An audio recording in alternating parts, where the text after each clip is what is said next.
a dream that acts as gifts for us, for our guidance, for our reassurance, for our centering and grounding, and in our lives in general. Having a dream, an initiatory dream, is just for you. And I think in that way, it's really special and interesting, and also more effective, because it's coming through you from the inside out, not coming from the outside in.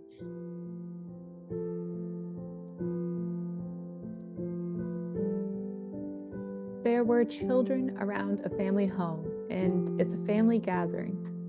There are children running around, and they're all playing. But I'm an adult, and I have to build this structure. I had these wooden slabs I was putting together like I was building a shelf or something similar. I felt a little weary, but I was okay, and I thought, this is what it's like to get old. You got to do the work while the children run around.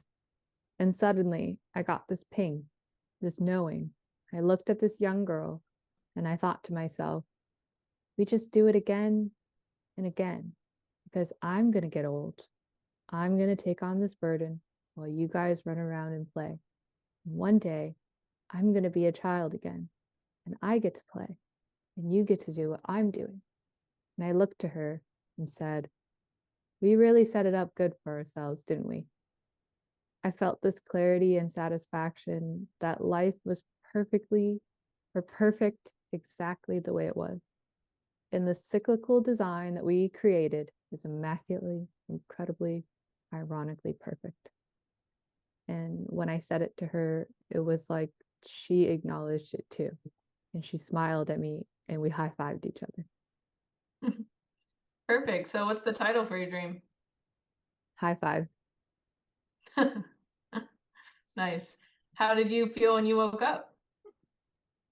I felt really good, but I also felt, really emotional, like almost like full of gratitude. It felt real life, and it had like a similar essence to reality, and it was in a similar place to, like it felt like it was in my parents' home. So it felt tangible, and it also felt like it was signifying a turning point, like I was entering a new stage of life, like I was accepting something and like graduating, like, okay, I'm becoming an adult now. Yeah. And I'm accepting it. Can you repeat the statement that you made? It was like really poetic. What did you, at the very end, you said what you said to the little girl? I said, we really set it up good for ourselves, didn't we? I felt this clarity and satisfaction that life was perfect exactly the way it was.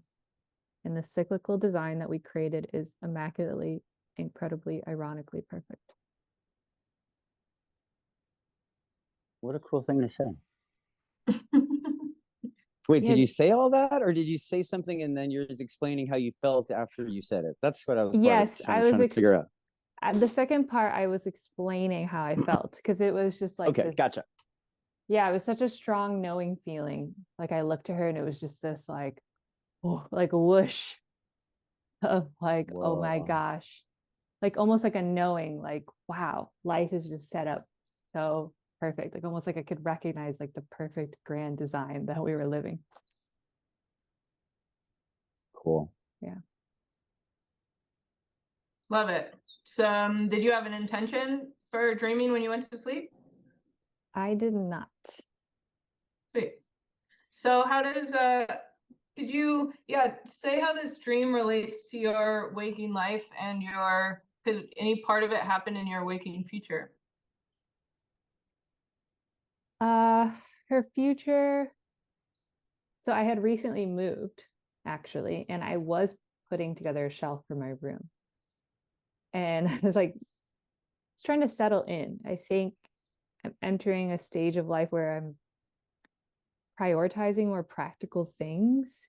Like, okay, I need a shelf to put my books. Whereas maybe even 4 years ago, when I moved into a new apartment, I would just have a stack of books on the floor and not think like I needed a shelf for it.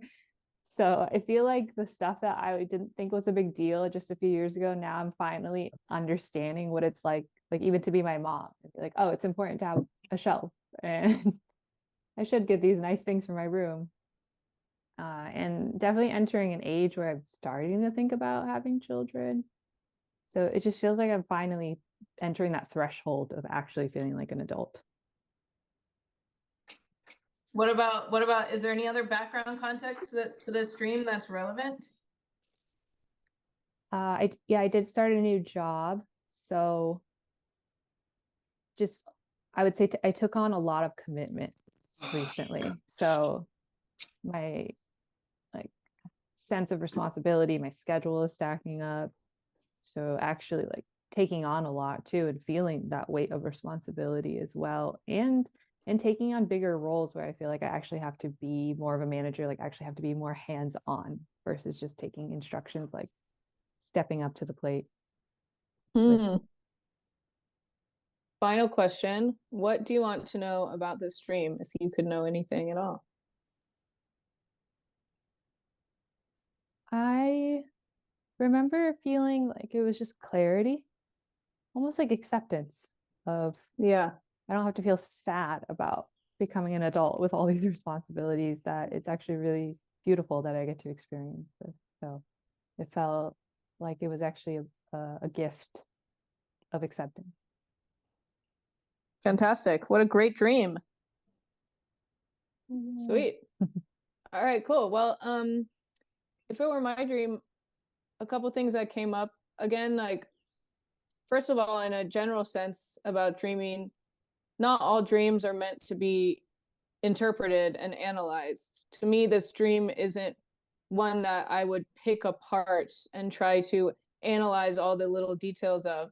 Instead, especially given the way that you felt when you woke up, or I felt when I woke up, if it were my dream, and that it came with like these kind of rolling emotions and like kind of a full body experience, that this dream more has vital energy for me, and is, like you said, like kind of a dream that acts as gifts for us, for our guidance, for our reassurance, for our centering and grounding, and in our lives in general.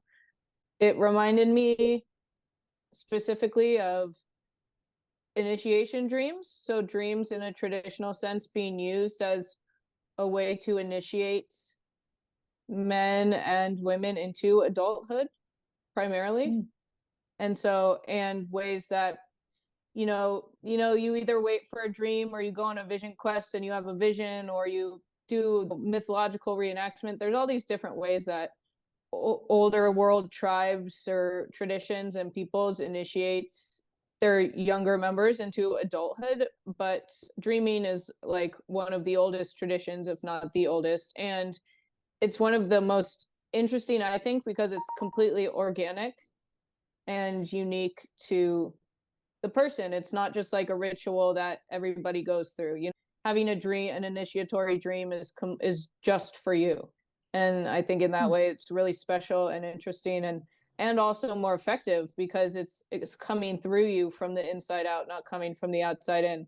These days, we don't really have any rite of passage rituals. There are some, but at least I'll just speak for myself. Any of the ones I ever did felt very much mechanical, like going through the motions of something without really feeling anything, and being like, oh, that was okay, cool. Like, but especially adulthood ones, it's like, what do we get? Like, especially in, what do you get? Like a drink on your 21st birthday, and like, you're like, here you go, now you're an adult, have fun. Or like a house when people can afford it. Right, or a house when people can afford it. Yeah, nobody gets that anymore. Like maybe someone, like, they're just kind of like, they're cool, but like for me personally, I can only speak over myself, very, very kind of void of any like internal like significance, where you're like, damn, I really felt that. In traditional cultures, if you went through a serious vision quest, or had a serious vision or dream, or did a serious, mythological reenactment ritual, which could last days or weeks, like, those are designed to psychologically reorient you into a different mode of being, an adult mode of being, where you're focused on not only things for yourself but things for others too. And like your parents become, you get put into the family of the ancestors, not just your parents, and of the earth, not just your siblings. And so everything becomes your responsibility, and not just yourself like we are as a kid. So this dream reminds me of like a modern version of an initiation dream, no matter what the content of the dream was, even if it was as mundane as like putting up a shelf, it's really the feeling that matters, so I would be really stoked if this were my dream. And there's more to get into, but I'll give you a chance to reflect back, or Donny, if you want to add in there. Yeah, the first thing too is what you're saying of taking on, like entering that responsibility of like holding your ancestry. And it's like something we talked about in the past of you're a part of something. It's like you're reminded that you're playing a part in the whole, versus being more of an maybe individualistic celebration. It's like taking on responsibility, but in a way where you're really connected. Makes me think of that, like honoring the ancestors. You're like coming into that line of like, okay, I'm holding this now, I'm stepping into it now. Whereas when we're children, we're kind of free from that, or even thinking about it, or we're protected from it. So yeah, I relate to that feeling, and I think that's really powerful, because having that ceremony, like you said, where we don't so much now, it actually allows us to feel a sense of honor, I think. Like wanting to take up the mantle versus like, like I'm an adult now. Yeah. It's like, oh wow, this feels, I'm so grateful and I'm so honored to have this responsibility. Yeah. That's beautiful. That is beautiful. It's like it's a hard thing to try to simulate from the outside in, it's like really is something you can only kind of get from the inside out. Yeah. 108%. You need a dream or a synchronicity or some goofy, you know what I mean? For sure. I had a couple more clarifying questions before we got going. Can I just go back for 1 second? Sure. Did we know that the little girl was you or your daughter or your ancestor, or was it like in the dream it was like a little girl? I'm just trying to figure out if I made that connection in my head, or whether you knew. I actually made a note about it under symbols that were showing up for me. And because it was a girl, I've had a lot of readings actually done by mediums, and I had specifically a spirit baby reading done once, and they always see a girl. It always shows up as a young girl. And even when I was a kid, I'd always felt like, oh, I'd want a girl, I want a daughter. And so it seems like a young girl presence is really strong around me. But I was curious to if that would be her, because she's like almost supporting me in this. We're like in it together, or if it was me. So I mean both, because if it's like the girl, she's a part of me too. So right. But I'm not 100% sure, and there weren't like specific details that I could recall. Yeah. Totally. It's interesting because it's like you're like we set ourselves up good, Yeah, it felt like she was in on it. Like she looked at me for a moment of like she knew. Yeah. Yeah. Because why would like you're saying that to her and it's done already. It's not like her being like something cool will happen when I'm bigger, or like something's happening. Like you're speaking to her from a place of completion, which is actually really interesting. Yeah, to have those two going together. Like almost like omniscient. Like we were like, whoa, like non-linear. Like we're both in it. Like you're gonna. Yeah. We're in the same universe, operating with the same laws. That's what it felt like. And we're a part of it. Yeah. So that's cool that you pointed that out too. Like it reminded me of, I don't know if you've had this experience before, but like meeting babies or just kids that are not even part of your family, but like usually someone you're like closer to. It could be a friend, family especially. being like, oh, it's just a baby, da, da, da. And then you meet them and you're like, whoa, there's like such a resonance. I know this baby, you know? Yeah. Have you ever had that experience? Oh my God, for sure. And it's true, like the cyclical nature of humans coming into the world and going out. Like I never experienced it until like my sisters had kids, or even my friends had kids, and then you meet and you're like, wow, I know this person, you know? And they I think they know me too. Wow. And kids have that weird way of like staring at you in this completely unfiltered way, you know, where it's almost eerie sometimes. At first you're like, why are you looking at me so deeply? See, like they know something. Yeah. I also, in the dream, I thought it was interesting when you mentioned, when we were talking about it, like holding up your ancestry and like the initiation of, you know, taking on that position. And I just thought it was interesting that in the dream, like the one thing I'm doing is building a shelf. And it's like a shelf is like it's like the place you put pictures of your family and your grandparents. And it's like, because it is one of the only like symbols in the dream, objects, you know, of symbols. So I'm like, oh, the shelf, it's very specific, you know, like you're doing a very specific thing in this environment, and it's the shelf. Oh, of course, it's like building the foundations, the new foundations of holding up your ancestry. And it's, yeah, it also played into what you were saying of doing like hands-on work and playing a part of the whole. I was Oh, thinking that's too. so interesting. Oh, Please ahead. go on. I just no. I was just I'm excited to hear what you have to say. I was thinking when you pointed out that was the strongest symbol in the dream, and I remember that it's also in the basement. And I remember reading Jungian's dream studies, and he always mentioned the layers of a house and how it represents the unconscious, or like the left side of the house versus the right or the upstairs. The basement, I think it represents like hidden contents or like more unconscious areas of the mind as well. The underground, for sure. Yeah. So like yeah, almost all like the after hours parties are in the basement. Very true. That's where the bass is the loudest.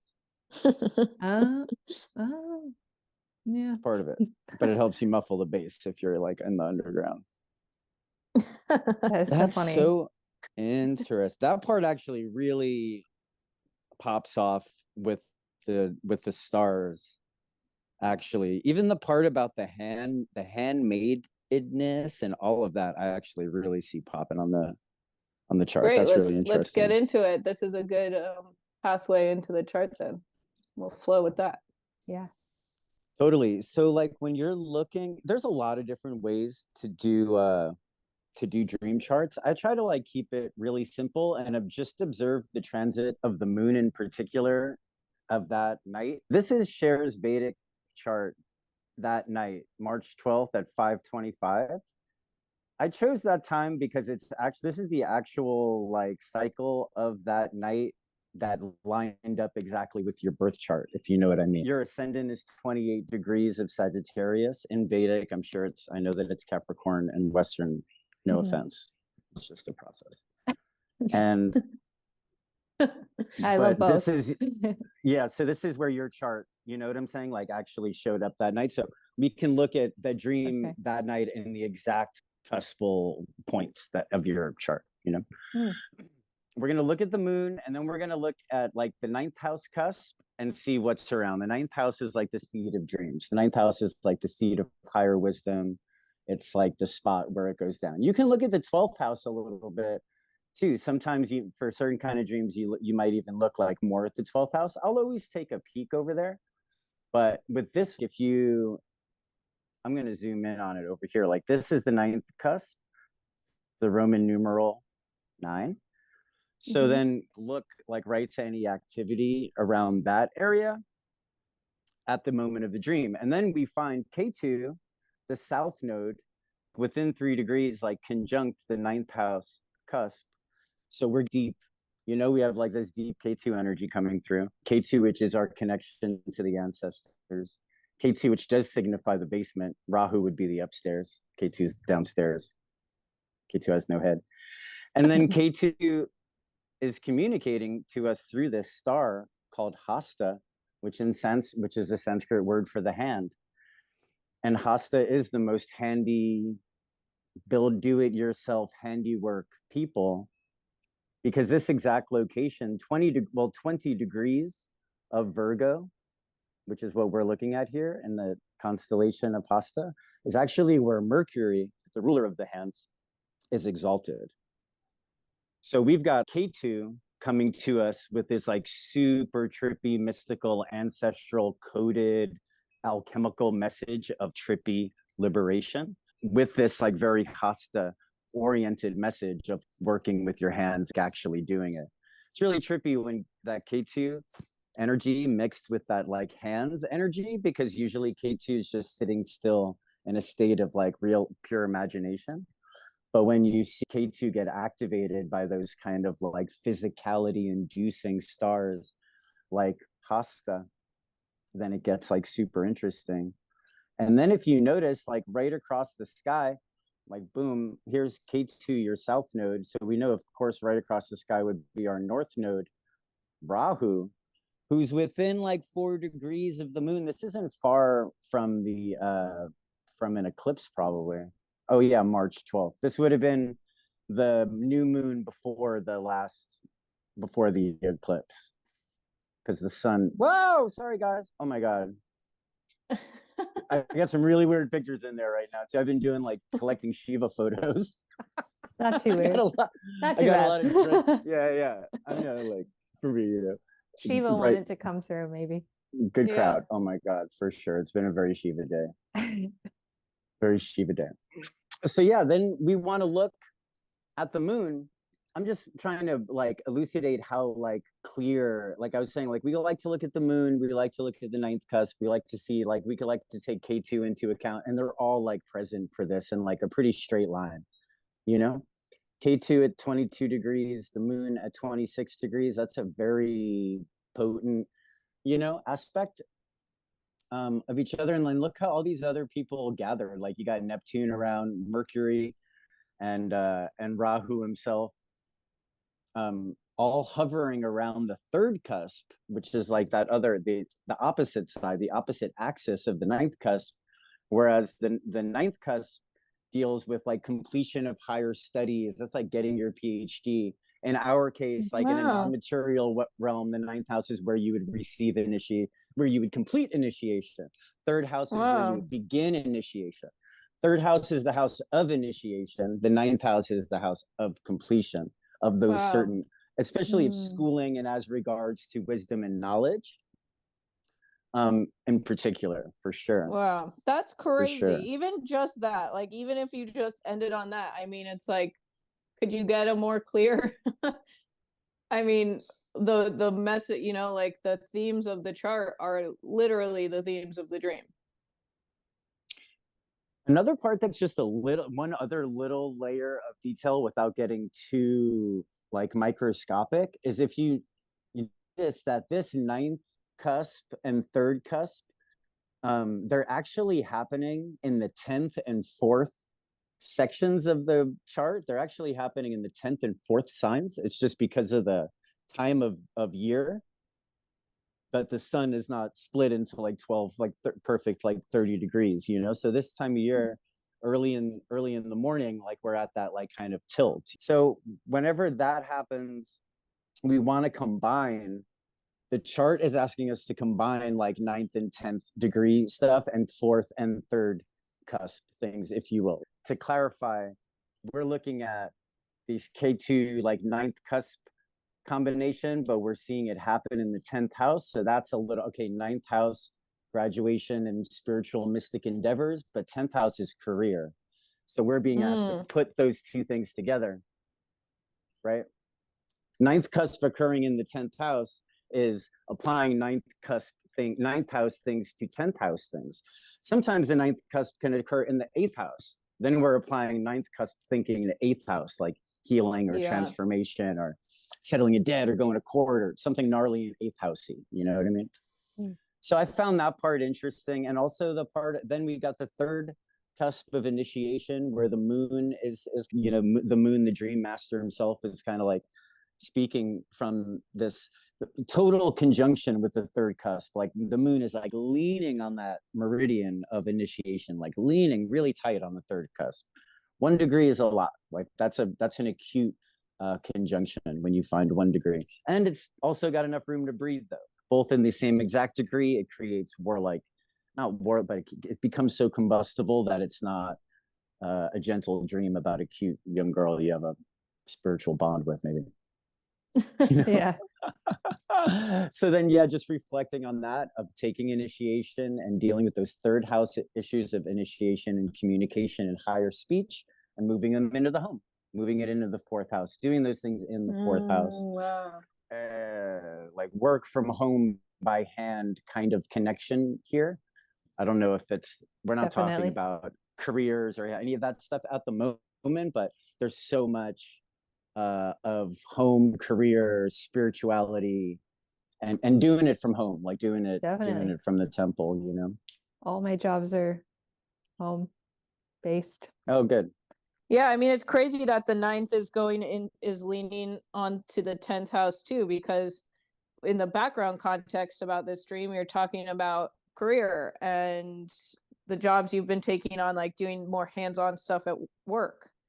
Oh, there was a career change part. Yeah. Yeah. And like also taking on more responsibility than I have in the past, like in my roles even, versus coming in, taking direction, actually leading more as well. Mm-hmm. Oh my God. Okay. And that's crazy. There was another dream before, we didn't include it, but there was a dream I had before that we almost picked, but it was like so long. But in that dream, I was preparing for graduation. I was at my old high school, and I remember we were having a meeting to prepare for our graduation ceremony. And then like a week later, I had this dream. Wow. So it ties in so well with what you said with the 3rd and the 9th house completion. Well, yeah. It's so interesting because on your actual chart, you're currently specifically in a few year period dominated by Jupiter. And Jupiter does rule all higher education, and all initiation runs through Jupiter. The word guru is the name of Jupiter. That's what guru means, Jupiter. Oh, so, and you know, Sarah, there's one more connection to that, because you're saying Jupiter's really strong in my chart right now. Jupiter's dominant in your chart. Jupiter's like the CEO of Sher. Oh, just in general, because like Sher Incorporated. I like that. I have to LLC. Make it a trust. Yeah. A trust. I was just saying, just as a personal synchronistic observation in my life, is that the past year to two years, I've been getting more into Sikh practices, and the main mantra in the Sikh way is Waheguru, and that's what you chant all the time. So the guru is actually more present in my life. When did you start chilling with the Sikhs? This is such Sorry, a great question. I talk funny. No, I love it. I'm from the 90s. I love that. Well, like dabbling as of 3 years, but more seriously the past year. Yeah. Well, your Jupiter dominant period started November 8th of 2021. That's Jupiter. That's when your Jupiter really got going. Okay. And and we're rocking. Yeah. We're rolling with Jupiter for another like solid like year or two. Do you want to switch to Sher's birth chart so we can look at that? I mean, that's just so awesome. We've done this a couple times, like the dream party, star party, what it's called. I love that. Which is basically, I mean, what we're doing, pulling astrology charts for dreams, as in putting the time and the place of a dream into the astrology app and then pulling a chart for it, so we can see, just like a person or a country or a corporation, we can see its personality, we can see its movements, we can see the themes and the tones going into the dream. And you know, sometimes it's a little bit more obscure, and sometimes it really just hits. And I thought this dream would be I'm really glad that this is the dream you chose, Sher, because dreams like this, which are like, you know, they're very archetypal and they're big dreams, it's like they're easier to see in charts. And this chart for this dream is just like, I mean, it's like a mirror, you know. Like we haven't done any digging or any reaching at all. It's like an actual mirror, you know. It's just so cool to me. It honestly like blows my mind. It's just so awesome. I love that. And then we'll get to we'll get to compare it to your actual birth chart and see, you know, since the dream is obviously tying into greater themes and periods of your life, cycles of your life, which is what the dream is about also. We could peek into your actual birth chart and see how that lines up for you too. So that's what's coming up next. Do you have any reflections share so far? Yeah, I just like the initiation aspect of it. It feels good, almost like reassuring. Like, you know, the same feeling you would have when you graduate school. It's like really satisfying. I think that's the feeling I'm getting. It's nice to have the reflection, like affirmation, like, okay, you've entered this chapter and it feels good. Totally. It's really interesting you had that other dream too, the dream of preparing to graduate. Yeah. And then having this dream of the completion of that, the actual graduating of that. I mean, I like what Donny said too about like third house is where you start initiation and ninth house is where you end it. And we're looking at the ninth house and it's the completion of this initiation. Actually, it also reminded me, this isn't like one-to-one with the dream, but I just happened to read a quote online this morning that was like something like you become kids become adolescents when they realize that adults are imperfect, and adolescents become adults when they learn how to forgive them. And then like you become one becomes wise. Yeah. One becomes wise when you learn how to forgive yourself. You become wise, and that's the next step. So it kind of ties into this theme a little bit. Yeah, definitely. I love that. Man, I just noticed something crazy again. Isn't it wild that it's May 1st of all the days that we ended up talking on the first day of summer, and we're talking about these like new beginnings and initiation transform. I mean, May 1st is one of the big time initiation days, I think. Yeah, Beltane, right? Yeah, big time. Yeah, running of the stags. But it's like midway between the equinox and the solstice is what it like. The really cool part is it's like a cross quarter day, you know. It's a mini equinox, mini nox, little mini equinito. It's an equinito, Love that. I just realized because I pulled up your chart of the moment, like I was of like where it is today. Yeah. And which I haven't looked at. I was just like pulling up like copies of like where different timelines and stuff like that started. But yeah, like actually just today, Jupiter moved into your 6th. Oh. So it's interesting because the 5th house is that house of like poetry and creativity. It's that 5th house is the house of creativity. So it's also the house of children, because the highest calibration of creativity is children. But it also makes poems and art. It writes all like written, inspired words come out of the 5th house, you know? Typing is in the 3rd house. Like blogs get written in the 3rd house, but the poems get written in the 5th, you know? And so what does it mean to move into the 6th? Well, it's interesting because for one, we're in a Jupiter period. So like if I'm your astrologer, I'm not really concerned with planets besides Venus and Jupiter for you right now. Like they would come in, we'll talk about them way later because they're just not present, you know? Or we would talk about other planets that like are interacting. I mean, it's not like you can just ever isolate it because Venus is close to the sun right now and Jupiter's transiting this. So there's always all this different language that's available. But really what Jyotish is so cool at is like just telling you to like separate all these things and like the things to look at that are like actually present. Jupiter is dominant, and we just completed this like run through the 5th house of Aries, and now Jupiter is moving into Kritika, into Pleiades, which it was also in at the very end of Aries, but to me it ain't Pleiades until it's in Taurus, man. You know what I'm saying? There ain't no ladies in Aries. Polaris, you know what I'm saying? Pleiades starts in Taurus. But yeah, so that part is really interesting. But like if you look at your chart, like you see where your fifth cusp ends up, at 1551 of Rohini. See here, your Ah, fifth cusp is in the sixth sign. So down here, this is today now, May 2nd, 2024. And we're looking at this. See, Jupiter is only 13 seconds, 13 minutes in a Taurus. This just happened today. I'm like super stoked about this Jupiter thing. I'm a big Pleiades fan. So yeah, but you've got Jupiter moving out of the Aries part and into the Taurus part of the Pleiades night. And then what is Pleiades all about? It's the ancestry of the sisters, dude. It's the sister circle. It's the original sister circle. The totally. Pleiades is always the older sister to the younger sister, and then there's the mother, and it's the, you know, like divine hierarchy runs through the Pleiades, you know. So we would want to like honor that and like pay attention to that part for sure.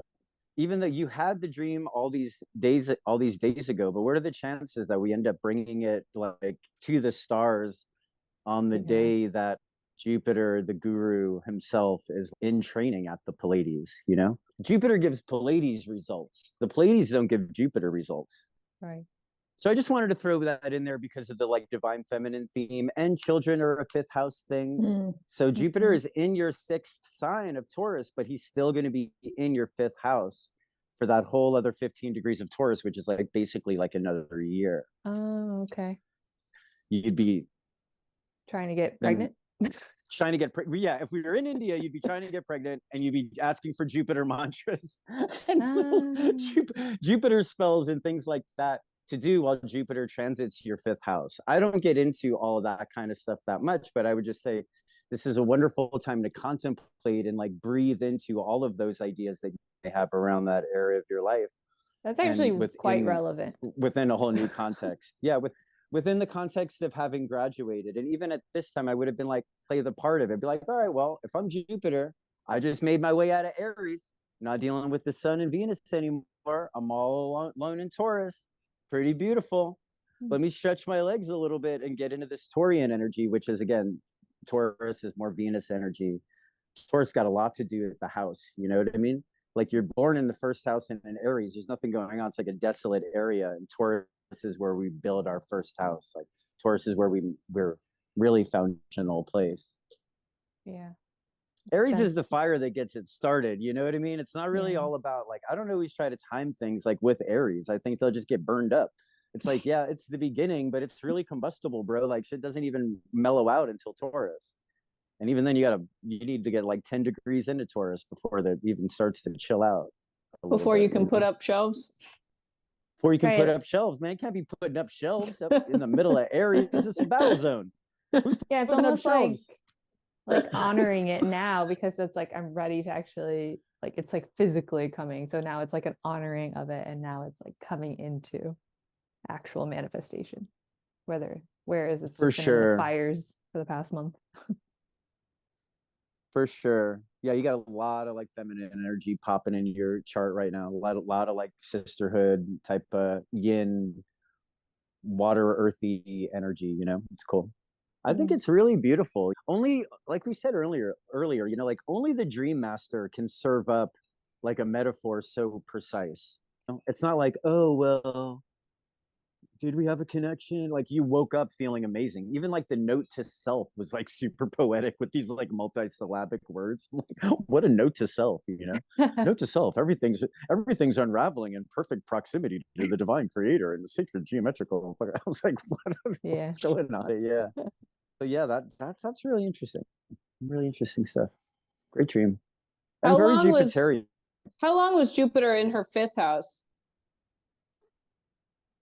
For a hot minute. Well, Jupiter is still officially in her fifth house. We were talking more about moving through her fifth sign of Aries. But because if you look here, see the fourth cusp for Sher ends pretty late in Aries. It's at 23 degrees out of 30 in Aries, you know? So there's a bunch of time where it was moving through Aries, but it was triggering the fourth house. It's not until we pass this meridian that it starts triggering the fourth house. It's very, very interesting. It's an interesting chart, and there's a lot to be learned when you. Please go on. I just asked because we were talking about writing, and Jupiter, and writing, and Sher just published a book. Yeah, which is kind of like delivering a baby. Yeah. So Well, yeah. So I was like, oh, if it like was literally it just published. Yeah, about in a month a month so. ago. Well, look at Mercury today. Mercury conjunct the third cusp of writing, and he's been in the third house. So yeah, that whole time. That's so interesting. Yeah, when we started reading, first thing I thought when you first started saying your dream was, I was like, does this woman read children's books for a living? That's what I thought. I thought you were reading me a children's story, and I had to remember that it was like a dream part. And I Oh, don't know, you have a great voice for children's books. If that's not like, I don't know if you're writing books and you want to like read them or do at least do your own audio or whatever, because your yeah. voice, it's very rare Thank that I you. hear a voice that I actually like as a reader. Kind of weird. Thank you. No, I've actually considered voice over work, and Do it. especially I love reading. Like I literally love to read to Yeah. people. Yeah. So I love more opportunities to read to people. But children's book, that's something that hasn't come in as strongly, but that it's intriguing to hear that for sure. Thank you for saying that. I'm gonna consider that more. I love the idea of Yeah, just like I think it'll that was work. like my favorite part of being in kindergarten. Like my most vivid memory was story time. There you go. Yeah, well, you got the exalted Mercury thing going on, Yeah. You've got a super strong Mercury. Yeah, that's quite dominant in my chart, isn't it? Like Mercury, am I Mercury dominant or more Jupiter dominant? Out of curiosity. Well, the Jupiter part is your current timeline of who's running things right now. Yeah. That's what I was talking about there. Actually, your strongest planet is Saturn by far. You have a super strong Saturn. The Woo, way Saturn. you see how high of degrees Saturn is at 29 degrees of Aquarius and retrograde. Also, Saturn rules Aquarius in Vedic astrology. We don't have no Neptune or nothing like that. And so Saturn is the highest planet. Then Mars is second here at 27 degrees. Chitra, that's actually a really strong Mars too. So your most dominant planets like overall that are like working for you. And sometimes these aren't the planets people notice because we don't notice the ones that are doing the work for us a lot of the time, It can be parts of us that are so second nature. But Saturn is like your chief one banging, and then Mars is banging based on those elements of degrees and a few other factors. But Mercury in Virgo is exalted, and that is your most, in that scale, is your strongest planet, if you will. This sun is very strong. It's not a strong or weak thing. I wish I didn't like say it that way, but Saturn is your most mature planet, capable of giving you the most results of anybody else. Mercury is a pretty immature planet in the chart because it just jumped into Virgo, like literally like the day before you were born. But what are the chances that you're born the day that Mercury goes into exaltation? You could have been a Mercury in Leo. Nobody wants that. Another scribe in the royal court. Oh man. I can kind of relate that to that. I'm just playing. Oh well, we'll come to that. There's a reason for your affinity with the royal court stuff. Well, because look at all this Sun and Venus and Maga. Yeah. This is a tight conjunction. This is an absolute battle between the king and the high priestess in the castle in Leo, in Maga, which is the king's chamber. That is the royal chamber of Leo, is in Maga, and it's located at exactly 6 degrees.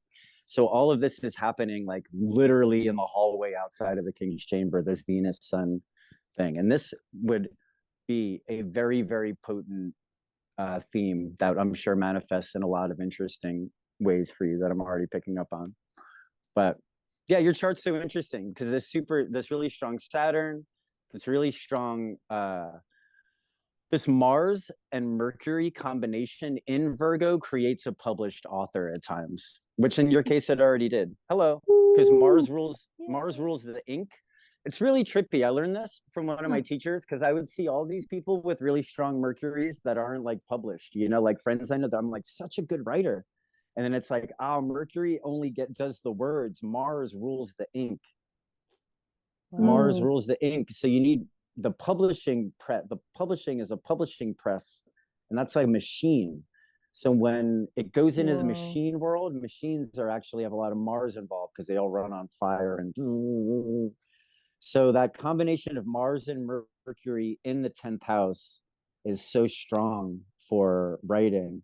And then I like the part with Saturn in your 3rd house, again, of like speech and communication, because Saturn is so mature in your chart that it'll make you read slowly and not slowly, but like articulately and deliberately, and people will really hear what you're saying, and they'll like that you're going at the pace that you're going. And if you were to read books to people that had those kind of Saturnian themes, which can be anything. Saturn rules like everything in some weird way. It's like such a crazy planet. Because anything that has to do with healing has to do with trauma, and then Saturn created the trauma for them, you know? So anything about healing or uplifting messages are all trying to help people through their Saturnian experiences. And that's like a sneaky kind of really strong planet that some people might miss because they're looking for something flashy, you know, like a Venus Sun conjunction in MAGA, or you know what I mean, exalted Mercury or something like that. But that Saturn is super strong. You notice that the 8th house is in the 9th cusp, and the 8th cusp is in the 9th house. This is the Roman numeral 8. And Leo is your 9th house. So when we're talking about, like we were earlier, about those 9th house themes of completing initiation and graduating from magic school, all that for you is happening in Leo, and in particular in MAGA, because your sun is already there. Exactly. MAGA is all about the ancestors and ruled by Ketu, who is communicating to us in the little girl dream from in the March. basement. In the basement, our little buddy in the basement. Little K2 buddy in the basement. Whoa, love that. That ties back to that. Cool. So that's it's super deep. Venus and the sun, they're in the eighth house side of the 9th house. And basically, if you were born like 12 hours earlier, this would be really crazy, because when you see how the Venus is at 8:34 and the sun's at 7:29, that's like as tight a conjunction can be without burning up a planet and destroying it. If that Venus was at like 8:20, was at like 8:28, you know, like a classic Vedic astrologer, be like, oh, no, like not happy about that at all. So you like just barely dodged that like planetary war bullet. It's still an afflicted, Venus is going to be afflicted by the light of the sun.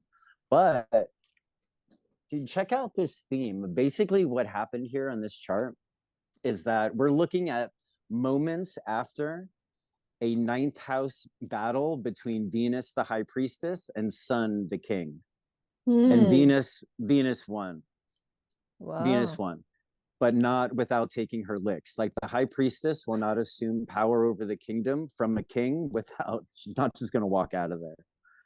However, so she's a little bit like a, you know, like a beaten up, like maiden kung fu hero mama at the end of the movie. She's alive. She just had to have this crazy, you know, this crazy intense experience to come through it, and then can move on, you know. I hope that wasn't too dramatic. It's not a bad thing at anything. I just want to, like, if any of that like resonates for you, that I can help explain when you kind of like go back to that, because it is a really interesting combination of energies. Also against like progressing into like the new and conflicts with like ancestry in the past, or you know, sometimes the sun can be the father's line or the father's traditional whatever it may be, whether the dad is a plumber or a soldier, or you know, from another country and another religion, or whatever it can be, you know, sometimes. Oh yeah, from another country and religion. For my dad. Yeah. So that hits. Wait, Michaela, did you have an epiphany? Yeah. Well, what about, it just remind me of that samurai dream you had. Wait, what? Hang on. Dream friends are so funny. I'm like, samurai dreams, samurai dreams. Which one is that? I'm just when you're talking about the battle of like the high priestess and the king, it just does remind me of Sher archetypally, because a lot of like I've read and heard Sher's dreams, and a lot of them are in like, I mean, maybe I'm wrong, maybe this is just my imagination of your dreams, but I feel like I picture you in these realms of like high castles and like mythical places. And I feel like there was one dream you shared on Temenos, and it was like a samurai dream, or sorry, go on. Yes. No, I remember having a dream too called The King, but it was in French. Oh. Which is also like, it worked as like a double entendre because it also worked as a Vietnamese word. And I remember there was like a battle between like light and dark in this castle, and it was like there was a king. I don't remember, but there was a samurai dream that I cannot recall. But I do have a lot of battle like dreams of like overcoming things. Yeah. Oh, I'm a planetary war boy myself. In my chart, I've got a Mercury Jupiter dilemma going on. And we all, it's a crazy thing, but it doesn't matter. We all have war dreams. Yeah. It's a trip because it manifests in the chart as this goofy little like thing that pops up on the chart. But the bottom line is that those are like those lights, like that Venus is a light that is a server farm that contains all of the information of all of your different lives. And even with one little omen, it can like unlock storylines that are so ancient and potentially dormant or like really active, you know? But, and there's a lot of the kind of beings that are manifesting into this age, especially those who are coming to become adults, like in this time between now and like 2040, and God willing longer. But that era are a lot of like people of like survivors of past kind of like wars and demolition periods on Earth when shit went really haywire, because those are the kind of people you need for those kind of times, you know. Wow. Okay, I gotta stop. Okay, Sher, I looked for your samurai dream in Temenos. Thanks, John Temple. And it's funny because I'm not gonna read the whole thing. It's pretty long, but the first sentence is, at the beginning of time, man created an eternal cycle. Oh, I remember this dream now.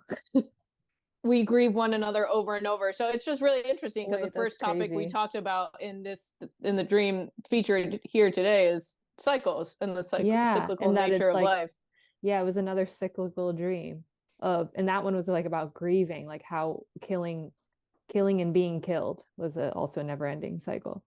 And this one's more about like birthing and life and living. Yeah. The never-ending cycle of living. So that's really interesting. Crazy. Yeah, thanks for bringing that up. Sure, yeah. Right. Well, you know, that's really interesting. I don't know if like samurai is a theme or how a samurai would show up in astrology right now, because there's a show that just recently came out too that has been I think had such an effect in my life, and it's a really good show, and it's called Shogun, and it's about samurai warriors and lords. So I don't know if that's like a theme collectively right now to embrace. There's a new like, Shogun show? There's a new Shogun show. It's amazing. I'm endorsing it right now. Everyone watch it. It's incredible. Netflix or one of those companies? FX or Hulu. Oh my God. I grew up in the Wu-Tang Kung Fu era, like Saturday morning Kung Fu movies was like my first tradition I think I kept in life. I love them. Yes. And that's interesting. Is there a theme of Kung Fu warriorhood? Like there's a sense of discipline that I really respect with samurai films, particularly though, because it's not like a Braveheart type warrior like going into battle raging, face painted, you know. It's much more disciplined. There's something really cool about that.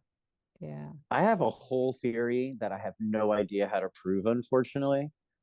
But I think that we're actually supposed to be in like a full-on like martial arts renaissance right now. And we're not, because like Babylon media goons gave us like UFC and all the dudes are distracted with these like creatine shakes and not like meditating and doing Tai Chi, which is what was supposed to happen. And I think they knew it. I think they knew it.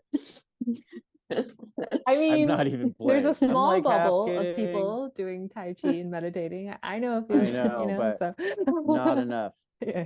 I mean, that is so the funny. breakthroughs, the craziest studies that have probably been done of like some of the, I don't know, maybe in my opinion, because I'm like a huge fan of all of this kind of stuff, but like everything any Taoist or Kung Fu master guy ever said all got proved right by now with machines, quantum mechanics, quantum physics, the I Ching, the meridian system, like even the reason that you move your arms a certain way when you do Tai Chi to open a certain vortex in a certain part of your body. And they're like, oh yeah, just little old ladies would be like, oh yeah, you visualize yellow on your spleen. You got to make sure it's spinning to the right because you don't want to spin it to the left because you're opening a vortex so your spleen will heal, doy. And then you just need to move it up into the sky with your mind and connect it to Orion so it works. Wow. You're like, all right. And that's how where you guys are coming from. And you're like, yeah, that's how we do it out in the hills with our minds. And then, yeah, you're going to need some tea and some herbs and stuff like that. You know what I mean? But kung fu and like it's made a bunch of different attempts at really like spreading through the zeitgeist. And every time it does, it gets assumed by some kind of funny media element that like kind of distorts it and makes us miss like the deeper thing that's going on with like kung fu, you know? Yeah. There are ones that made by Chinese producers, you know, like Hero. I don't know if you guys ever watched that, but I've seen every Jet Li movie ever made, several times. Yeah, Once Upon a Time in China, 1 through 7. I saw ones that weren't even in English. Feng Sai Yuk. Well, you know, maybe there's a reason why. Maybe there's a reason why it was so popular during that time period. Like we all need to just like soak that into our unconscious, and like one day it's going to be activated. You know? And that'll be the time. Yeah, for sure, sure. You're good. We can't finish up without asking you about an action plan. Oh yes. Okay. Oh my God! Right. Action plan. Making something with my hands. I thought that was a good one too. Yeah. Okay, well, specifically, maybe I should say it now. I know. I've been putting off getting a small table for my room. I'm gonna make one. I'm gonna make a small table for my room. Ooh. Wow. That'll be a good project. Yeah.